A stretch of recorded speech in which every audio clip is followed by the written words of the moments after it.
Hello बच्चों, कैसे हैं आप सभी। एक बार फिर आप सबका geometryschool.in पर स्वागत है।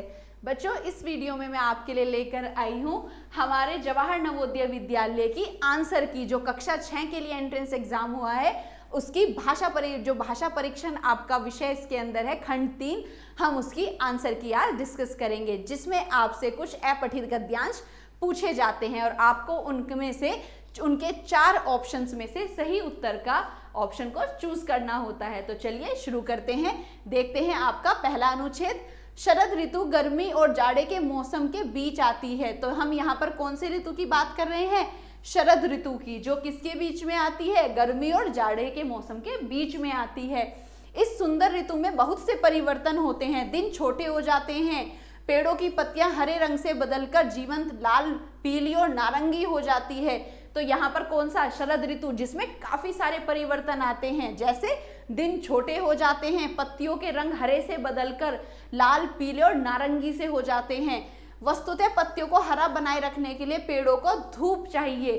क्या हुआ बच्चों? दिन छोटे हो गए तो धूप भी कम हो गई, क्योंकि आपको पता है प्रकाश संश्लेषण की मदद से ही पेड़ों की पत्तियां हरी रहती हैं। धूप के बिना पत्तियां पीली हो जाती हैं। घास पर जब ओस नहीं बिछी होती, बल्कि प्राय प्रत्येक काल को पाला पड़ता है। सुबह क्या होता है? ठंड के समय पर पाला पड़ता है, जिससे क्या पत्तियों के ऊपर ओस देखने को नहीं मिलती, क्योंकि तापमान हिमबिंदु तक पहुंच जाता है। हिमबिंदु मतलब जहां तक सब चीजें जमने लगती हैं, जैसे हिमालय पर बर्फ होती है तो हिमबिंदु वो वाला बिंदु या वो पॉइंट जहां पर चीजें जमने लगती हैं। पशु जाड़े के लंबे महीनों के लिए पर्याप्त भोजन एकत्र करने लगते हैं। सर्दियों में क्या होता है? जानवर सारे अपना क्या करते हैं? वो सब जमीन के नीचे चले जाते हैं इतनी सर्दी में, इसलिए वो अपने खाने को क्या करने लगते हैं? इकट्ठा करने लगते हैं। ये परिवर्तन तब होते हैं जब ग्रीष्म काल की गर्मी से शीतकाल की सर्दी के अनुकूल हो रहे होते हैं। बच्चों, ये परिवर्तन सब क्यों हुआ?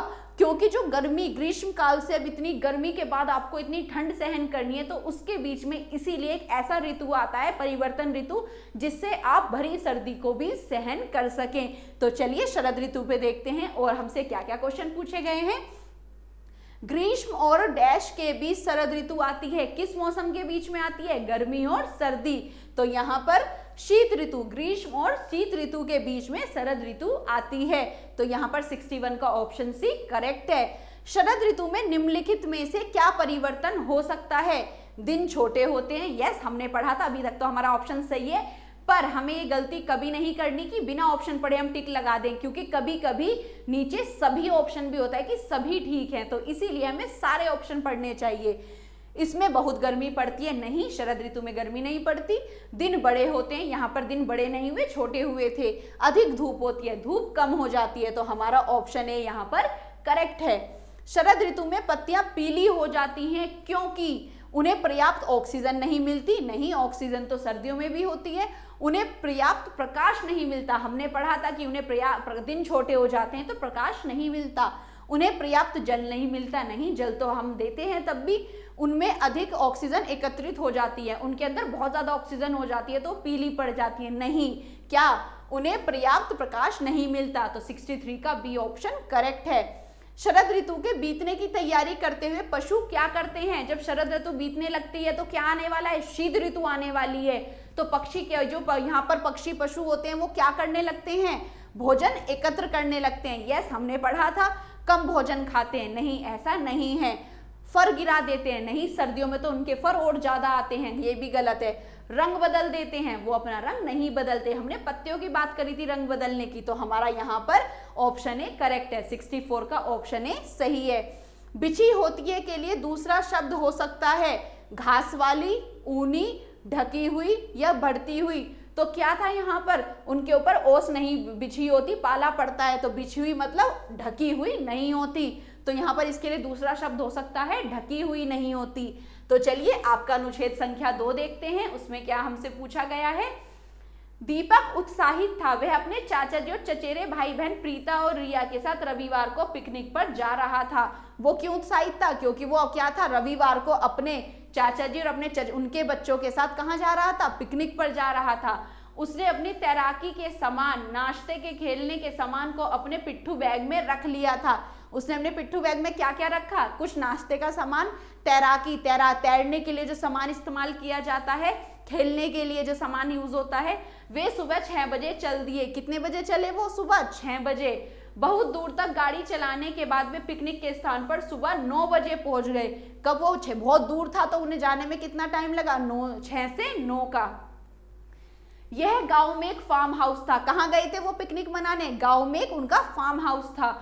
उन्होंने गांव के चारों ओर घूमकर धान के खेत देखे और जाना कि चावल कैसे उगाया जाता है। तो उन्होंने यहाँ पर किसके खेत देखे? चावल के, जहाँ धान उगा हुआ था, चावल। वे पेड़ों पर चढ़े और आम तथा अमरूद तोड़े। उन्होंने क्या किया? बच्चों ने, सबने, दीपक ने और प्रीता रिया ने पेड़ों पर भी चढ़े और खूब अमरूद और आम तोड़कर खाए। दोपहर को एक पेड़ के नीचे बैठकर उन्होंने दोपहर का भोजन किया। और पेड़ के नीचे बैठकर उन्होंने क्या खाया? भोजन खाया। जब चाचा जी ने कहा कि अब घर लौटने का समय है तो वे और देर तक ठहरना चाहते थे। जब उनके चाचा ने कहा चलो शाम हो गई अब चलते हैं, लेकिन वो और ज्यादा ठहरना चाहते थे क्योंकि उन्हें गांव बहुत अच्छा लगा, क्योंकि उन्हें वो गांव पसंद आया। तो चलिए देखते हैं इसके कैसे कैसे प्रश्न पूछे गए हैं। उत्साहित शब्द का अर्थ है विश्वस्त हो जाना, बहुत प्रसन्न होना, व्यस्त रहना या निराश होना। तो हमने क्या पढ़ा? वो बहुत ज्यादा उत्साहित था, तो बहुत ज्यादा प्रसन्न, खुश था। दीपक और उसके चचेरे भाई बहन गांव से ऊब गए थे, ने पिकनिक का आनंद लिया, घर वापस आना चाहते थे, पेड़ पर ना चढ़ सके तो उन्होंने क्या किया था? पिकनिक का आनंद लिया था। तो यहाँ पर 67 का बी ऑप्शन सही है। दीपक अपने डैश के साथ पिकनिक पर गया। किसके साथ गया था? अपने चाचा जी और चचेरे भाई बहन के साथ वो गया था। तो यहाँ पर 68 का बी ऑप्शन सही है। पिकनिक का स्थान एक डैश में था। कहाँ था पिकनिक का स्थान? वो गांव में एक फार्म हाउस था। तो एक पार्क था, समुद्र का किनारा था, गांव था या तरल ताल था? तो वो क्या था? गांव था वो एक। चाचा जी ने दीपक को दिखाया कि कैसे, क्या दिखाया था उन्होंने? कि कैसे हम खाते हैं या कैसे हम तैरते हैं या कैसे हम गाड़ी चलाते हैं या चावल कैसे उगाते हैं। तो उन्होंने धान की खेती, चावल उगाना दिखाया कैसे उगते हैं। तो यहाँ पर 70 क्वेश्चन का डी ऑप्शन सही है। तो चलिए देखते हैं आगे आपका अनुच्छेद संख्या 3 की उसमें क्या पूछा गया है। क्या आपने रस्साकसी खेल खेला है? यह एक रोचक खेल है। रस्साकसी गेम देखा है ना बच्चे, जिसमें 2 टीम होती है और वो एक दूसरे को खींचते हैं।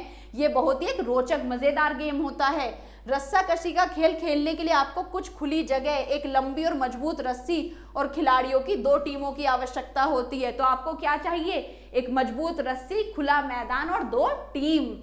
खेल तभी रोचक होगा जब दोनों टीमें बराबर मजबूत होगी। ये बात तो है। अगर कब आपका खेल बहुत ज्यादा रोचक बनेगा? जब दोनों टीम पूरी बलवान होंगी, जिससे कोई किसी को खींच ना पाए और देर तक आपका गेम चले। दोनों टीमों के बीच एक रेखा खींच दी जाती है। जो टीम खींची जाती है और बीच की रेखा पार करने को बाध्य कर जाती है, खेल हार जाती है।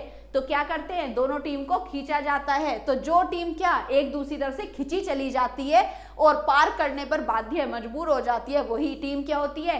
खेल हार जाती है। टीम के सबसे शक्तिशाली सदस्य को चाहिए कि वह रस्सी के अंतिम छोर को मजबूती से पकड़े। क्या होता है इस गेम का एक रूल कि जो सबसे आपका ताकतवर खिलाड़ियों से सबसे पीछे अंतिम छोर को बिल्कुल टाइट पकड़वा दे, जिससे कोई खींच ना पाए। और टीम को संगठित होकर रस्सी को खींचना चाहिए। और इस गेम में हमें क्या सिखाता है कि संगठित होकर, क्योंकि ये किसी एक से तो खेला नहीं जाएगा। जब आप संगठित होंगे तभी आप इस गेम को अच्छे से खेल पाएंगे।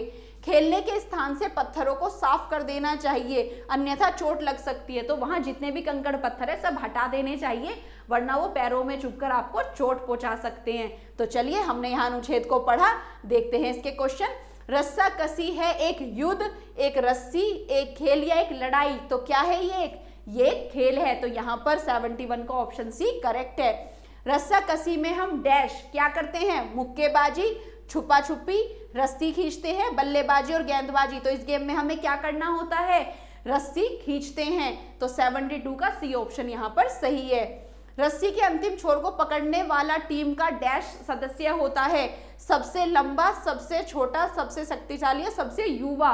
तो हमें क्या लेना है? सबसे शक्तिशाली होना चाहिए अंतिम छोर, जिससे कि वो अपने टीम को खींचने ना दे।